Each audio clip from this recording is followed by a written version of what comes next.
El SP500 borraba el pasado viernes casi 2 billones de capitalización de mercado apenas horas después del tercer informe de empleo de Estados Unidos más fuerte en 18 meses.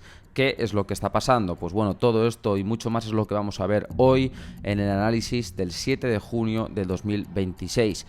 Vamos a ver por qué la bolsa se desplomó con la mejor noticia de empleo en los últimos 18 meses, como acabo de explicar. Vamos a ver qué saben los inversores más experimentados que Donald Trump y muchos otros inversores más nobles no conocen o no entienden. Vamos a ver por qué Wall Street tiene miedo de que suban los salarios y vamos a ver por qué se habla ya de subidas de tipos cuando hace apenas 3 meses se hablaba de 4 bajadas de tipos. También veremos por qué ni Google ni Meta pueden ya pagar la inteligencia artificial con su propia caja y veremos o reflexionaremos sobre si tu cartera está preparada para un mercado donde la mitad del SP500 de la bolsa americana cotiza a más de 10 veces ventas. Mi compromiso, como siempre, es aportar claridad. Ya os he dicho muchas veces que el 99,9% de lo que hay en Internet es ruido. Se publican, el otro día puse el dato, no sé si 37.000 horas al día de contenido financiero en YouTube, una auténtica locura. Y filtrar todo ese ruido para convertirlo en señales que sean útiles es mi trabajo con este contenido. También deciros que este contenido es educativo e informativo. No constituye, por tanto, asesoramiento financiero ni garantiza resultados y las decisiones de inversión conllevan riesgos y deben basarse en tu situación personal y en el consejo de un profesional cualificado. ¿Y quién soy yo para contarte todo esto hoy aquí? Bueno, yo soy Ignacio Silvestre, asesor financiero certificado por la EFPA, que es la asociación de asesores financieros más importante de Europa, y a su vez agente financiero registrado en Banco de España y la CNMV, con más de 10 años de experiencia asesorando a clientes con dinero real. Y señalo y matizo siempre esto último porque encontraréis muy pocos divulgadores o analistas o gente que hable sobre finanzas en Internet y que efectivamente no hagan cursos o vendan suscripciones o hagan mentorías de forma ilegal, sino que de una forma autorizada y certificada manejen dinero real de clientes y tomen decisiones que tienen consecuencias reales. Si no lo has hecho ya, suscríbete a la newsletter gratuita que tengo, te vas a ignaciosilvestre.com, también te dejaré el link en la bio. Ahí si quieres y si te apuntas vas a recibir un correo diario donde condenso estos más de 10 años de experiencia asesorando a clientes. Vas a aprender muchísimo en 30 días, te lo garantizo, porque me dan feedback los suscriptores y sé que es así. Y si quieres tener línea directa conmigo y hacerme alguna sugerencia sobre contenido o compartir conmigo alguna duda que puedas tener, puedes escanear este código QR que ves en pantalla o te voy a dejar también un enlace en la descripción de este contenido, de este vídeo, donde si pinchas vas a enviarme directamente un WhatsApp a mi teléfono móvil y pues bueno, charlaremos sobre lo que tú quieras. Bien, ¿cuál es el contexto, ¿no?, en el que nos encontramos? ¿Qué es lo que está pasando actualmente? Como decía, el SP500 acaba de borrar casi 2 billones de capitalización de mercado en apenas unas horas el pasado viernes. No solamente el SP500, si vemos también el Nasdaq cayó muchísimo el pasado viernes. Era una semana bastante tranquila hasta mitad de semana, pero de repente todo se torció el último día, el viernes. Bueno, esto tiene una explicación y lo vamos a ir viendo. Me gustaría también recordar esta slide que publiqué justo el pasado 31 de mayo, es decir, en el último análisis que publiqué, donde hablaba de que la volatilidad de los mercados estaba en mínimos y por tanto eso significaba complacencia extrema o complacencia en máximos y que esto inevitablemente iba a llevar a volatilidad o a correcciones de mercado. Y efectivamente así ha sido. Simplemente, si lo queréis ver, vais al análisis que está publicado. Lo bueno es que yo lo grabo absolutamente todo, con lo cual todo lo que digo está documentado y vais a ver cómo tal cual dije estas palabras. Vemos ahora mismo el VIX, el índice de volatilidad del SP500, cómo se disparó hasta 21 puntos, es decir, un 39,7%, que es una salvajada, este pasado viernes. Bien, hace solo 3 días el SP500 alcanzaba su nivel más alto de la historia, mientras las acciones relacionadas con inteligencia artificial se disparaban, y el viernes el SP500 registró su mayor caída desde octubre del 25. Mientras tanto, la noticia más importante del día fue el tercer informe de empleo más fuerte que ha tenido Estados Unidos en los últimos 18 meses. Y esto es algo que puede sonar contraintuitivo y ha dejado a muchos inversores muy confundidos, porque la lógica económica desde una perspectiva de un inversor particular que no entiende las dinámicas del mercado es que si el empleo está fuerte, la bolsa debería subir. De hecho, el propio Donald Trump publicaba el pasado 5 de junio en Twitter en un pequeño post donde hablaba de que las acciones deberían subir, no bajar. Es decir, él mismo no entendía las dinámicas de cómo estaba funcionando esto, pero sin embargo, cuando miras más allá de la superficie, cuando realmente entiendes cómo funcionan los mercados, está bastante claro que la bolsa no quiere un mercado laboral fuerte, al menos en el corto plazo. Si rescatamos el informe o el report que hizo la Reserva Federal el pasado 17 de septiembre del 2025, aquí este informe hablaba sobre que los riesgos a la baja para el empleo estaban aumentando y por eso recortaban los tipos de interés. Esto es del primer recorte de tipos que hizo la Fed en 2025, es decir, acogiéndose a que el empleo se podía empezar a deteriorar, empezaron a bajar tipos. Recordemos que la Reserva Federal o la Fed es el Banco Central en Estados Unidos, al igual que aquí tenemos el Banco Central Europeo, y allí tienen un doble mandato. Por una parte, mantener la inflación controlada y por otra parte, mantener un mercado laboral estable. Entonces ellos tienen ese doble mandato y pueden jugar con una de las dos justificaciones para poder subir o bajar tipos de interés o tomar medidas. Por tanto, esa bajada de tipos que hizo la Fed en 2025 no fue justificada porque hubiera inflación, porque de hecho no se alcanzó nunca el objetivo del 2% de inflación de la Reserva Federal, simplemente se acogieron a que veían el mercado laboral un poco más débil. ¿Qué ha pasado más tarde? Bueno, la inflación recientemente ha vuelto a subir en Estados Unidos al 3,8% debido a la guerra de Irán.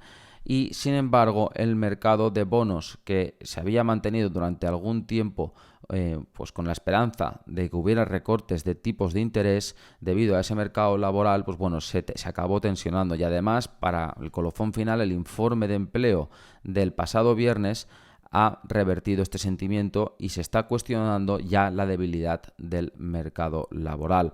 Es decir, que no se está el mercado creyendo que el mercado laboral esté tan mal como la Reserva Federal dijo en 2025, sino más bien justo lo contrario. De hecho, en Estados Unidos ahora mismo hay 7,6 millones de puestos de trabajo esperando a que alguien los ocupe.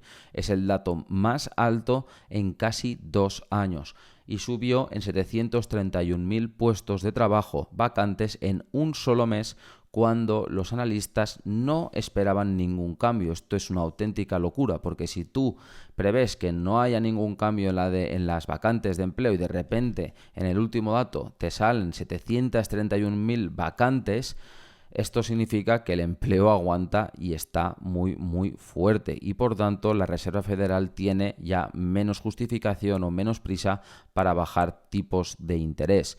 Voy a hacer un pequeño razonamiento encadenado para que se entienda bien qué relación hay entre el mercado laboral, los tipos de interés y la inflación. Cuando hay muchas vacantes en el mercado laboral, significa que las empresas quieren contratar más de lo que encuentran disponible para contratar, es decir, no encuentran gente, ¿vale? Esto señala una demanda de trabajo fuerte. ¿Qué quiere decir eso? Que la economía realmente no se está enfriando. Si la economía, si las empresas estuvieran previendo que tuvieran menos trabajo o menos demanda o menos actividad, pues lógicamente no sacarían puestos de trabajo para cubrir, al contrario, harían recortes, pero no está siendo el caso. Y cuando falta mano de obra, las empresas compiten subiendo salarios, sobre todo en un mercado tan dinámico como el mercado laboral americano, donde yo he llegado a escuchar a clientes míos que trabajan en Estados Unidos que las empresas, ahora ya no tanto, pero hace un par de años o 3, les llegaban a pagar bonus sin ningún tipo de aviso, sin ningún tipo de acuerdo previo, de forma totalmente proactiva por parte de la empresa. Tengo un cliente que le pagaron $20.000 de bonus sin avisar, simplemente para disuadirlo o quitarle de la cabeza la posibilidad de buscar otro trabajo o irse de la empresa. ¿Os imagináis ese tipo de mercado laboral en España? Pues no lo tenemos. Pero así es la situación en Estados Unidos. Y bueno, como decía, cuando falta mano de obra, las empresas compiten subiendo salarios y si suben los salarios hay una presión inflacionista muy potente, obviamente. Y ahí está el punto para la Reserva Federal. Si hay presión inflacionista, hay menos margen para bajar los tipos, puesto que básicamente la Reserva Federal sube tipos cuando hay inflación para que se encarezca el coste de vida, porque si las familias tienen, por ejemplo, una hipoteca y los tipos de interés suben, yo pago más de hipoteca, con lo cual al pagar más de hipoteca tengo menos renta disponible, tengo menos dinero en el bolsillo a final de mes, por tanto gasto menos, y gasto menos hay menos inflación, ¿vale? Porque las empresas, si no facturan tanto, la tendencia es a bajar precios o no a subirlos, por lo menos de forma desmedida. Esto es un poco para que se entienda toda la conexión que mucha gente no entiende entre mercado laboral, inflación, tipos de interés y beneficios empresariales. O sea, esa cadena funciona de la forma que acabo de explicar. Como resultado de todo lo que acabo de explicar, hemos visto un cambio más hawkish en las expectativas de la Reserva Federal desde el estímulo de la pospandemia. El caso base, el caso central o el escenario básico que ahora mismo se contempla muestra 2 subidas de tipos de interés a principios del 2027. Incluso hay una posibilidad creciente del 17% de 3 subidas de tipos para abril del 2027. Solo hace unos meses, simplemente para que entendamos por qué los mercados son tan cambiantes en el corto plazo, solo hace unos meses, unos pocos meses, los mercados anticipaban hasta 4 bajadas de tipos en 2026. Es decir, que en enero tú pensabas que los tipos de interés iban a bajar y ahora resulta que van a subir. Pero, chicos, así son los mercados financieros, así son los mercados en general, son impredecibles. Lo único predecible es el comportamiento del ser humano, como decía Morgan Housel. Y añadiendo más leña al fuego, esta caída en los mercados financieros en general se ha contagiado al mercado de criptomonedas con el Bitcoin, que ahora baja un 53% desde octubre del año pasado. De hecho, el Bitcoin ha caído solamente esta semana, un 20%, y las criptomonedas en su conjunto han borrado 2,5 billones con B desde octubre del 25. El mercado bajista ganó impulso esta semana y aplastó el apetito por el riesgo. El Bitcoin, para quien no lo sepa, ha vuelto al precio de la primavera de 2024, y en ese mismo periodo de tiempo, desde la primavera del 24 hasta hoy, hasta junio del 26, la masa monetaria en Estados Unidos ha crecido un 9%. Lo digo por todos aquellos que sostienen la tesis de que el Bitcoin es un hedge, una cobertura contra la expansión monetaria de la moneda fiat. Bueno, pues aquí vemos, evidentemente a largo plazo es otra historia, pero aquí vemos como en estos 2 últimos años esto no se ha cubierto de esta forma, no se ha cumplido de esta forma, mejor dicho.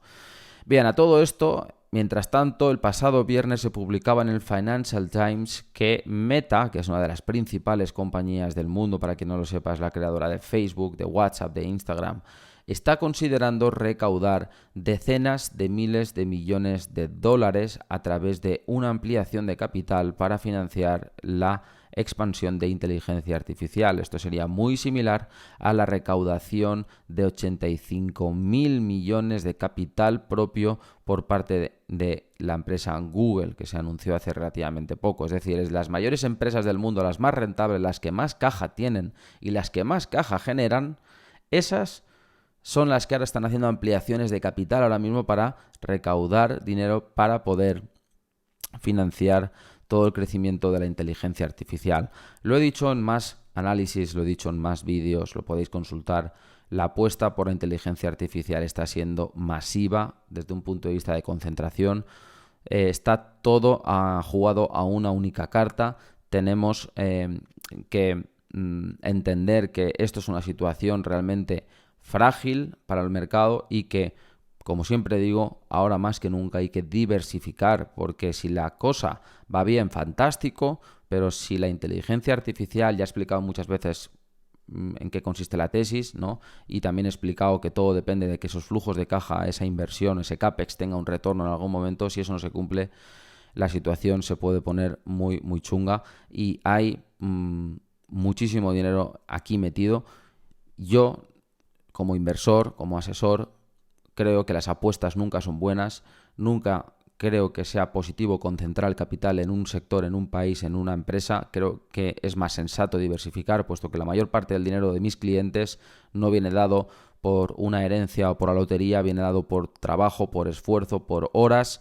Y evidentemente una persona que ha generado un cierto patrimonio con su esfuerzo no quiere perderlo, no está buscando pegar un pelotazo, sino más bien quiere protegerlo y conservarlo. Entonces ahora mismo, volviendo al tema de los mercados, los inversores están a lo mejor preocupados, por lo menos el viernes lo estaban, porque, por ejemplo, en el caso de Meta, los inversores de Meta se preguntan si las grandes tecnológicas inundarán el mercado con recaudaciones o con ampliaciones de capital para financiar el crecimiento de la inteligencia artificial, y por eso Meta caía en bolsa este pasado viernes, ¿no? Porque al final, si la empresa más grande del mundo que genera más caja tiene que ir al mercado a hacer ampliaciones de capital, pues primero, no sé hasta qué punto esto está haciendo una apuesta demasiado fuerte y nos estamos volviendo muy dependientes de esta corriente, y segundo, yo como inversor de Meta, pues me estoy diluyendo, porque si al final hay ampliaciones de capital, si antes tenía un 0,01% de la empresa, pongamos ese caso que es hipotético, pues si hay ampliaciones de capital, cuando hay una ampliación de capital de una compañía, el inversor que está ya invertido se diluye, es decir, que tiene menos porcentaje de la empresa, porque ahora mismo hay más o van a haber más acciones en circulación, y por tanto, si me diluyo y tengo menos porcentaje de la empresa, cuando gane dinero la empresa me corresponderán menos beneficios y por tanto mi participación o mi beneficio personal será menor. Por eso la Meta caía en bolsa, igual que caen otras empresas cuando anuncian ampliaciones de capital. Y bueno, ya para rematar, la salida a bolsa de SpaceX por 75.000 millones de dólares está a solo días de distancia. El próximo 12 de junio se prevé la salida a bolsa y la cantidad de capital que se estima recaudar no debería subestimarse. Es probable que también se habla, o los analistas piensan, que los grandes fondos de inversión están vendiendo posiciones para hacer espacio para esta salida a bolsa de SpaceX. Es decir, están vendiendo activos ahora mismo, acciones, bonos, lo que sea, para tener liquidez para poder acudir a esa ampliación, a esa salida a bolsa. Igual me planteo hacer un especial, una emisión o un contenido especial sobre la salida a bolsa de SpaceX, porque es muy interesante. Es un case of study, como dicen los americanos, un caso de estudio, porque es la típica salida que llama la atención, porque como podéis ver aquí en este gráfico, es la salida con una recaudación más alta de la que se ha hecho jamás, con 75 billion o 75.000 millones de dólares. Una auténtica locura, y hay mucho de qué hablar sobre el tema. Finalmente, ya para ir cerrando, podemos poner todo lo que está pasando este pasado viernes y esta semana en perspectiva. Hay que entender que el S&P 500 ha subido un 21% en 2 meses. Con 9 semanas alcistas, y esto solamente la última vez que pasó fue en 2023 y no es muy común. Es decir, no es normal que la bolsa suba en 2 meses un 21%. Un 21% sube la bolsa en los mejores años de su historia. De hecho, la bolsa norteamericana de promedio en los últimos, creo que 50 años, está en torno al 8 o 9% anual. Entonces, subir un 21% en 2 meses es algo que está totalmente fuera de la media histórica de crecimiento. Por tanto, las correcciones como las del viernes o las que puedan haber al final son, primero, necesarias para simplemente digerir el crecimiento reciente, y también son interesantes para inversores inteligentes y bien asesorados que aprovechan esas correcciones en los mercados para construir patrimonio a largo plazo. Históricamente, la bolsa norteamericana siempre ha tenido días donde ha caído más de un 1%. Esto es muy común. De hecho, de media, desde 1990, en un año la bolsa norteamericana tiene 31 caídas de un 1% diario, es decir, es muy habitual. Este año llevamos 11, el año pasado hicimos 29 caídas de un 1% diario, en 2024 19 caídas de un 1% diario. Es muy habitual, nada fuera de lo normal realmente. En resumidas cuentas, hemos tenido un merecido descanso en los mercados financieros después de un rally espectacular desde el pasado 29 de marzo, donde hizo suelo el mercado y donde realmente había una gran oportunidad de compras. Así es como por lo menos lo transmití yo a mis clientes en una reunión que di justo ese pasado 29 y dije que había una oportunidad y quien lo aprovechó, pues ahí tiene su rendimiento.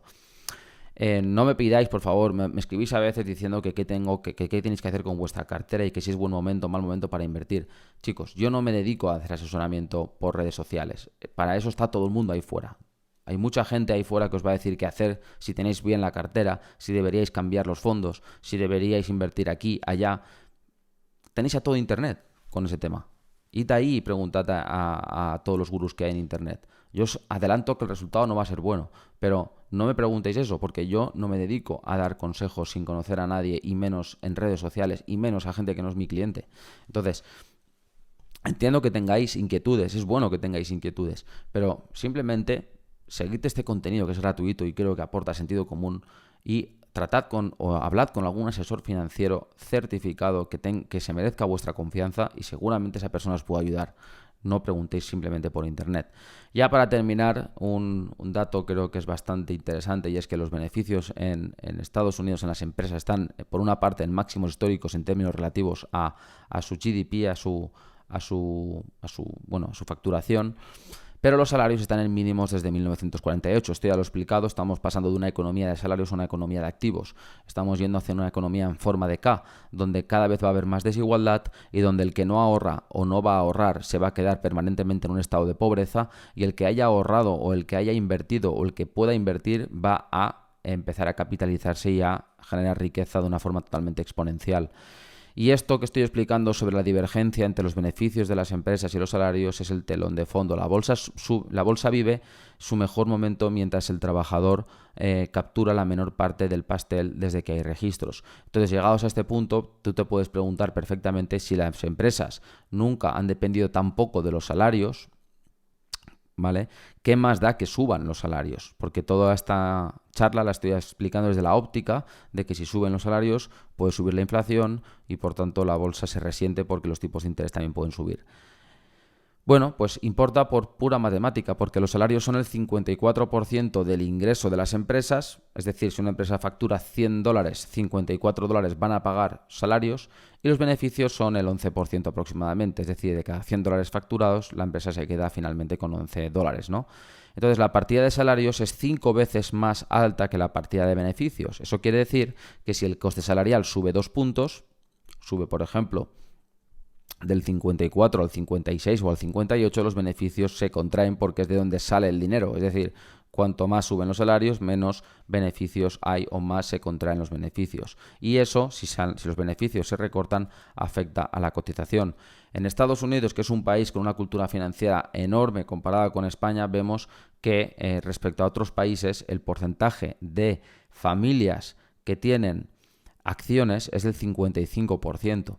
Y por eso, aunque los salarios no estén creciendo tanto como los beneficios, sí que es cierto que si tú, y lo estaba explicando antes, no dependes únicamente de tu salario, sino dependes de tu salario y de del crecimiento de tu patrimonio, al tener patrimonio invertido en compañías y tú capitalizarte y hacer crecer ese patrimonio a largo plazo, aunque no te suban mucho el salario, económicamente estás mejor. El problema es el que no ahorra y el que no invierte, porque el que no ahorra está siempre en la carrera de la rata, y el que ahorra y lo deja todo en cuenta es peor aún porque ha hecho el esfuerzo y encima ese esfuerzo no vale para nada o incluso es destructivo porque ese dinero en cuenta se va depreciando con la inflación. Por último, lo he explicado varias veces en varios contenidos. Estamos en un momento histórico desde el punto de vista de concentración de mercado. El 51% de la capitalización bursátil del S&P 500 está en acciones que cotizan por encima de 10 veces ventas. Lo explico de otra forma. El 51% del valor de la bolsa americana está en empresas que están cotizando 10 veces ventas, o lo que es lo mismo, significa que si yo cogiera todo lo que factura la empresa y se lo diera al accionista, cosa que es imposible porque hay que pagar impuestos, hay que pagar salarios, hay que pagar proveedores, es imposible. Pero si pudiera hacer eso, estaría 10 años para devolverle todo el dinero. Yo compro una empresa por $100, pongamos un ejemplo, factura $10 al año, tendría que darme esos $10 al año durante 10 años para recuperar toda mi inversión. Es un múltiplo de valoración muy alto. Para que nos hagamos una idea, algo razonable son 4 veces ventas y estamos cotizando, el 51% está cotizando a 10 veces ventas. Es decir, estamos en un mercado hiperconcentrado y ahora más que nunca creo que es importante diversificar, sentido común, tener una buena diversificación, no solamente dentro del mercado de bolsa, sino también en otras cadenas de activos para poder tener un equilibrio desde el punto de vista patrimonial, ¿vale? No ser tan dependiente. Entonces, 3 preguntas que deberías hacerte ya para terminar. ¿Mi plan financiero depende de que los tipos bajen o suban o que bajarán pronto? No lo sé. Pónmelo en los comentarios o escríbeme un WhatsApp y me lo dices. Otra pregunta que se puede hacer un inversor. Si mi cartera cayó con la bolsa esta semana, ¿sé qué porcentaje tengo realmente en las acciones más caras? Es decir, esas acciones que tienen 10, está cotizando a 10 veces ventas. Muy probablemente no, pero no sé, respóndeme en los comentarios o envíame un WhatsApp y me lo comentas. Y por último, ¿una corrección del 5, del 10% cambia mi plan? ¿O ya estaba contemplado esta corrección? Porque si tienes una muy buena planificación financiera, las correcciones no solamente las tienes contempladas, tienes un plan específico para actuar cuando eso pasa y para poder aprovecharte. He creado un pequeño contenido privado donde explico cómo invertir con mercados en máximos históricos o casi en máximos históricos, porque muchos me lo preguntáis y sé que es un tema que es recurrente. Así que si alguien tiene interés, que me lo solicite y se lo puedo enviar. Y recordaros, para terminar, que podéis inscribiros en la newsletter que tengo en ignaciosilvestre.com. Vais a recibir un correo diario donde os voy a elevar la cultura financiera desde cero hasta un nivel muy alto. Y si quieres, como digo, enviarme un mensaje directo, aquí tienes el código QR, escaneas y me lo envías, o te dejo la descripción en el vídeo. Muchísimas gracias, chicos, nos vemos la semana que viene. Un fuerte abrazo a todos.